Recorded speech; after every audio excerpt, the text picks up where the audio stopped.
Hi everyone. This stack of books right here is called the Federal Register. For decades, copies have been printed, bound, and sent to thousands of government offices all across the country, every single day. And while you might think that most people just can't wait to dig into their copy as soon as it arrives, the truth is no one reads this thing.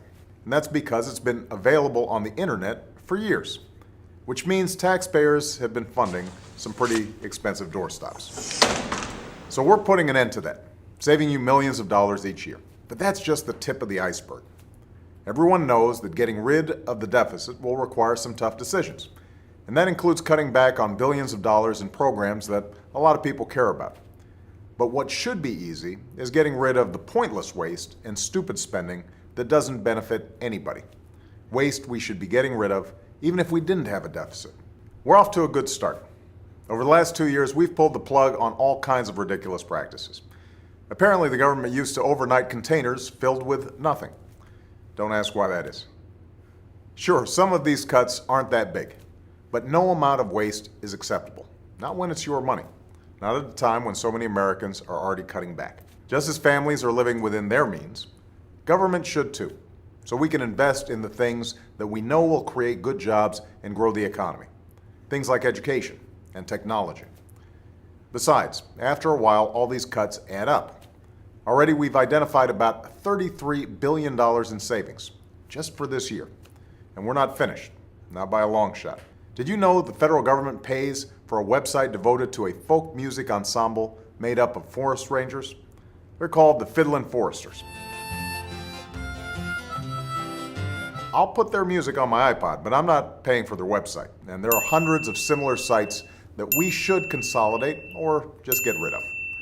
By the way, you're not only paying for websites no one needs, you're paying for thousands of buildings all across the country no one uses.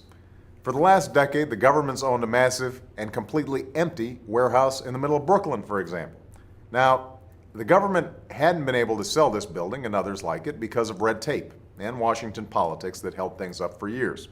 But we're finally cutting through all that and plan to get rid of these buildings in the months ahead.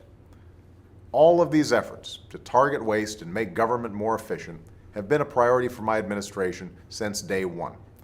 But as we work to tackle the budget deficit, we need to step up our game. We need to go after every dime.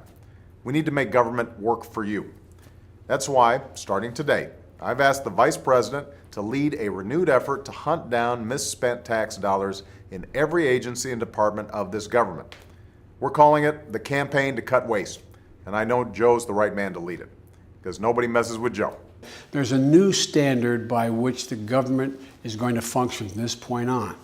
The American people are entitled to transparency. By that I mean they're entitled to be able to figure out where their dollars are going, and they're entitled to accountability to make sure that we're using the dollars for what we said it was for. That's our job, and we take that job very seriously. Look, a lot of this depends on new, sophisticated methods, but it also, we know, depends on relentless focus on making this a priority. Focus that can't be delegated. We're holding ourselves accountable, and we're deeply committed and focused on making government function better. We're not just eliminating fraud and waste. We hope to be instilling an entire new culture that not only our administration, but every succeeding administration will in fact pursue. We're going to give you the government you expect and deserve. So I want to thank you all, and we're ready to get to work.